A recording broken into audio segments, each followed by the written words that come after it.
The events in this program are inspired by a true story. Names, dates, and events have been changed. Viewer discretion is advised. On this episode of Bizarre Murders, Donna and her daughter Shaina have lived a life of hardship. Shaina's illnesses have left her wheelchair-bound, and her mother has sacrificed everything to help her. But when Donna encounters evil at the hands of a stranger, and her daughter goes missing, police race against time to save them and uncover a hidden secret.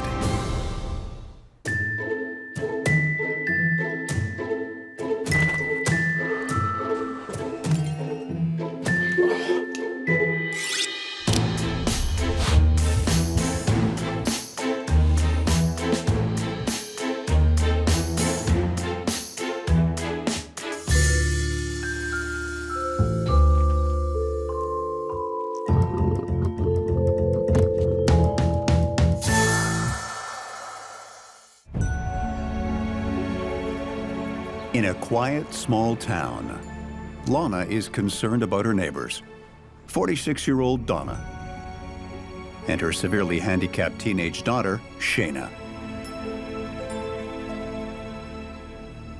Lana is worried because bizarre messages were posted on Donna's social media page earlier that day. From an investigator's point of view, you want to pay attention to the difference in tone from the previous posts. Does it sound like a sweet, loving, single mother who has selflessly raised her sickly, handicapped daughter? Or does it sound more like the writings of a deranged killer? My vote is for number 2.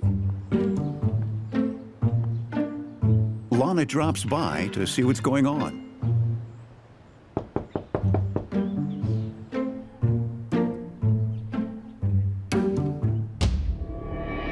The house looks like it's been ransacked. Now, very worried about her neighbors, she calls the police. When no one answers the door, police enter the house. Donna? Shaina?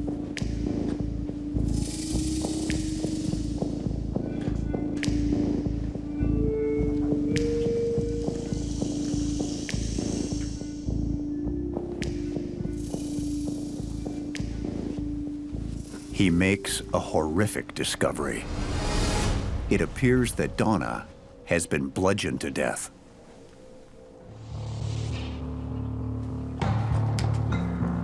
Hey, dispatch, we've got a dead body here. No murder weapon at this time. No signs of forced entry. Send backup. When you don't see any evidence of forced entry, you can often conclude that the victim knew their killer. It happens more often than we'd like to think. An unsuspecting person opens the door to their trusted friend or relative, and the murderer waltzes right in. Game over. Police do a sweep of the entire house. The good news? The killer is gone. The bad news? So is Shaina. Shaina is confined to a wheelchair and can only travel with her mother's assistance. Everything points to a kidnapping. Imagine the situation the police have on their hands. It stands to reason that the killer has taken Shaina. So somewhere out there, there's a severely disabled teenager whose chances of survival are slim. During my time with the FBI, I learned the hard way that if you don't find the victim of an abduction within the first 48 hours, it gets pretty grim, and it gets that way fast. There's a ticking clock, and it started hours ago. Police interview Donna's neighbor, Lana. She tells them that Shaina has been having a romance with a man she met online. He's really cool. He's really, really cute. He makes me laugh. He's so funny. Does your mom know? No. Oh my God, she'd kill me. His name is Robbie, and he's a 32-year-old resident of Utah. Now we're getting somewhere. Whenever you've got a missing woman, the first place you look is her husband or boyfriend. 85% of the time, if they haven't done the deed themselves, then they've masterminded it. And I use the term mastermind kind of lightly. Using Robbie's social media account, where he has helpfully posted his address, The police are able to track him down to Salt Lake City, Utah. Really? Posting your address on your social media account? Oh, come on. That has to take the cake for one of the stupidest things anyone can do, much less a potential criminal who police are looking for.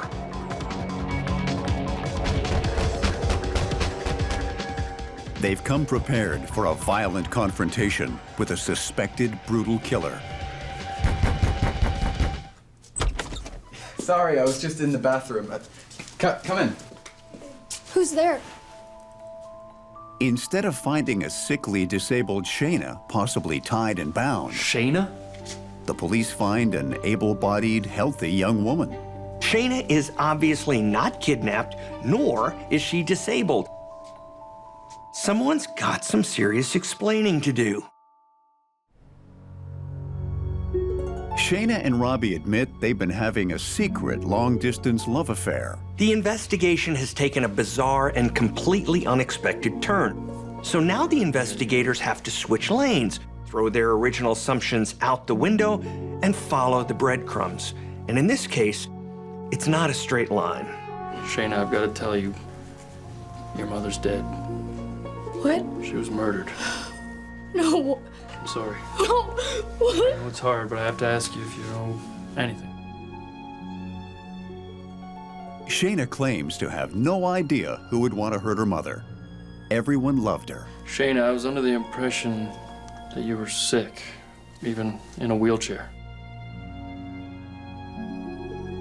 Shaina tells an astonishing tale.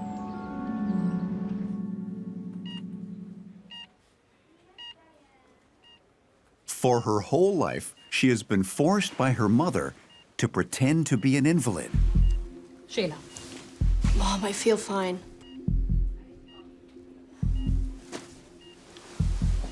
She had none of the medical problems or illnesses Donna claimed she had.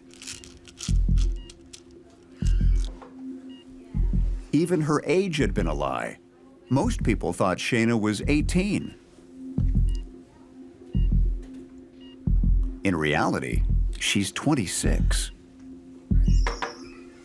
Mother-daughter relationships are complicated at the best of times, but this takes it to a whole new level. You've got a mother who has somehow made her daughter believe all of her life that she's been sick. And you thought your mom was tough on you? It's pretty much the wackiest case this cop has ever heard. Was Shaina truly a victim? Or a willing accomplice?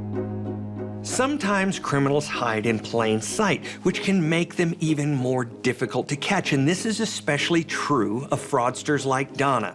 They fit seamlessly into society, and if you show them a vulnerability, they'll play you. Who was Donna? And how did she get away with this brazen fraud for so long? Born and raised in Texas, Donna grew up with an abusive father. She had Shaina when she was only 21 years old and worked as an office cleaner to make ends meet. When Hurricane Ike hits and she loses everything, she packs up and moves north to Cheyenne, Wyoming for a fresh start. I've been taking care of her all her life. I'm her mother, and I know what's best. She needs the surgery. From the moment she was born, Donna claimed her daughter suffered from numerous ailments. She's sick. They travel from clinic to clinic, with Donna browbeating medical experts to provide the diagnosis she wants for Shaina. If one doctor doubts her claims or produces negative test results, I'm gonna get a second opinion. she simply goes to another.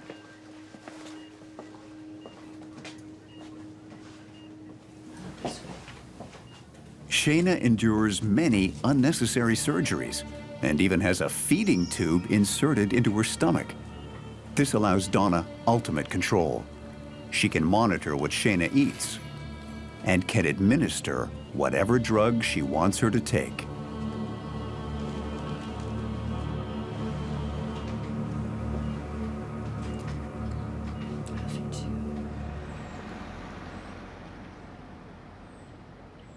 Shaina, look at the beautiful colors in this book. Oh, what a cute little bird. My goodness. He seems to be quite happy to be there, too. Oh, look at these. Donna little treats Shaina as though she's many years younger than she really is. guys. Sweetheart. I like his shirt. She withdraws her from school, telling everyone she is stuck with the mental capacity of a 7-year-old. By the time she's a young teen, Shaina doesn't even know her true age. Sweetheart. I'm not feeling well. I think I might need my pills. Of course, sweetheart. Of course.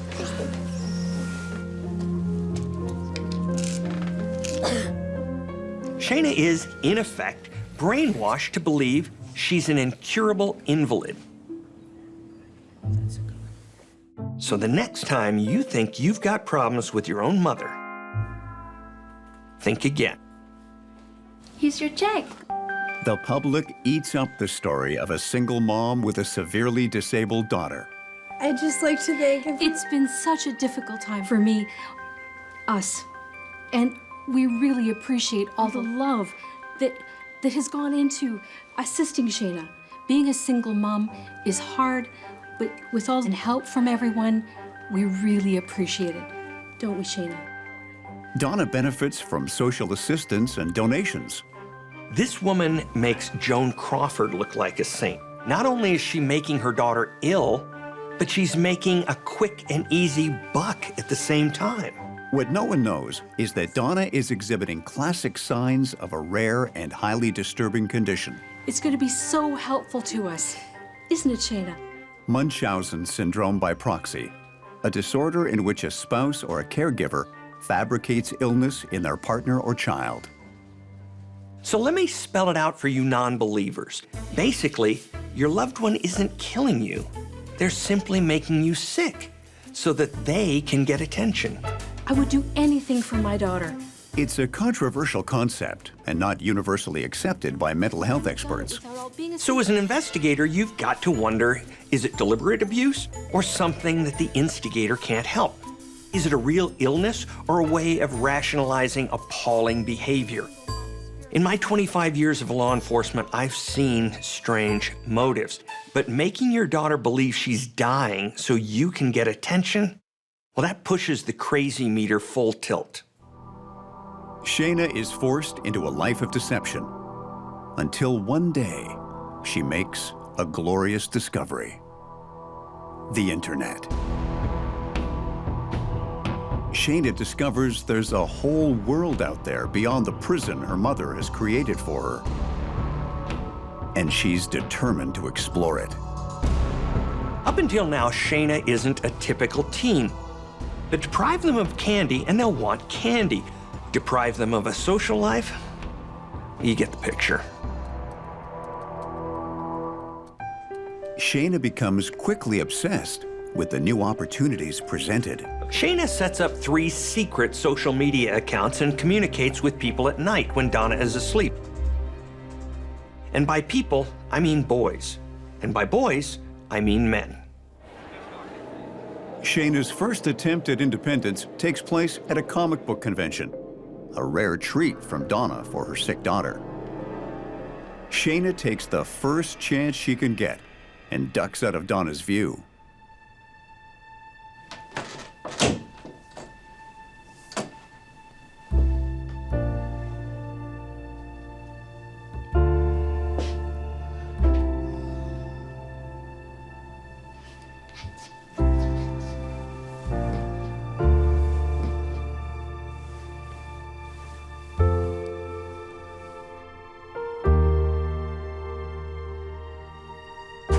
Shaina! Get your hands off my daughter, you pervert! She's only 16! I'm gonna call the police. Beware a mother scorned, especially one with psychological issues. And you are never going to leave me. And this, you are never going to see again. Ever. Ever. Every rational human being has their breaking point. And the moment in the hotel room is the proverbial last straw for Shaina. Donna eventually gives back the computer, figuring that Shaina has learned her lesson. But Shaina has other plans and begins plotting to escape her mother and their life of deception for good. The internet has changed the world in a lot of ways, from how we interact with each other to how we form intimate relationships. Enter Robbie. Maybe not the greatest catch in the world, but for an isolated young girl whose only means of communicating with the outside world is online, not bad. Together, they create a vivid online fantasy world.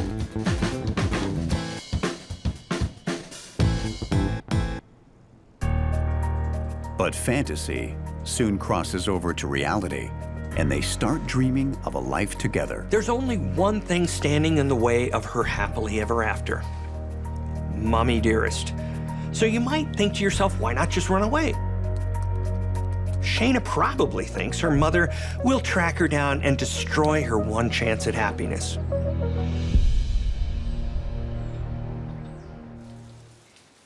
After a year of dating online, Shaina and Robbie finally meet IRL, in real life, at a movie theater.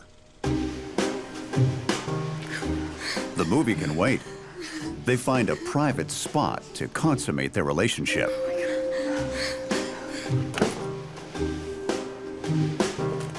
It's no honeymoon suite, but it'll do just fine.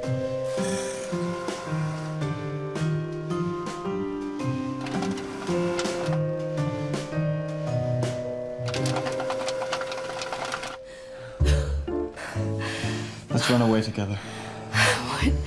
Yes. I can't. My mom. No, she wouldn't understand. She needs to be gone for me to be with you.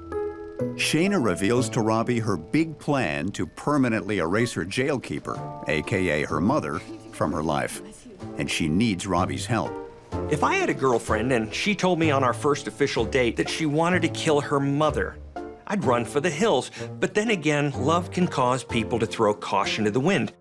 If I were to venture a guess, I'd say the fantasy world Shaina has created has crossed over from fantasy to delusion, and she's looking for someone to do her bidding. Let's do it.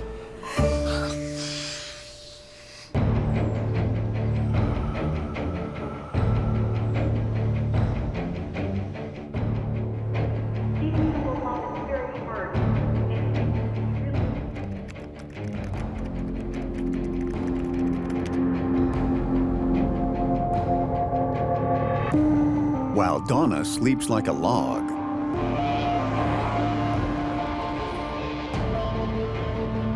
Shaina sneaks out of her bedroom and quietly lets Robbie into her house.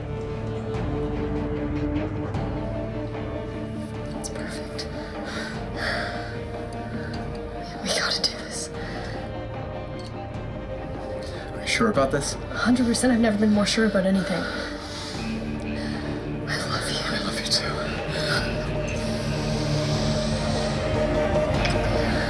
With Donna blissfully unaware, her beloved daughter prepares to cut her sleep a little short. Years of psychological abuse may give Donna cause for regret, as her daughter, Shaina, executes her plan for freedom.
Children killing their parents is very rare. It's even more rare for a daughter to be involved in killing her mother.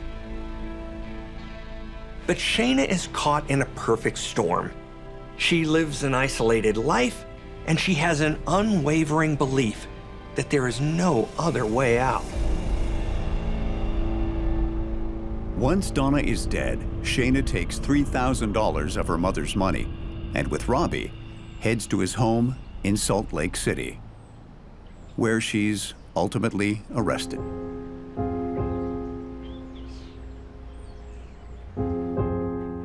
The people of Cheyenne are utterly shocked.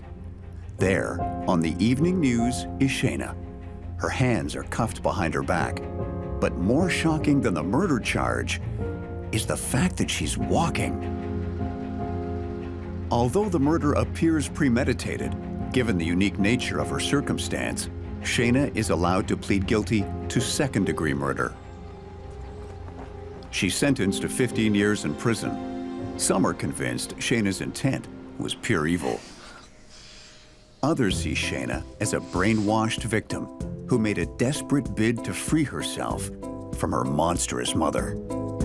Mother-daughter relationships can be difficult to navigate, and a daughter killing her own mother can be hard to understand. But maybe Shaina inherited more from her mother than she realized when she entered this made-up fantasy world. She simply played her part in the fairy tale and rid the world of the villain.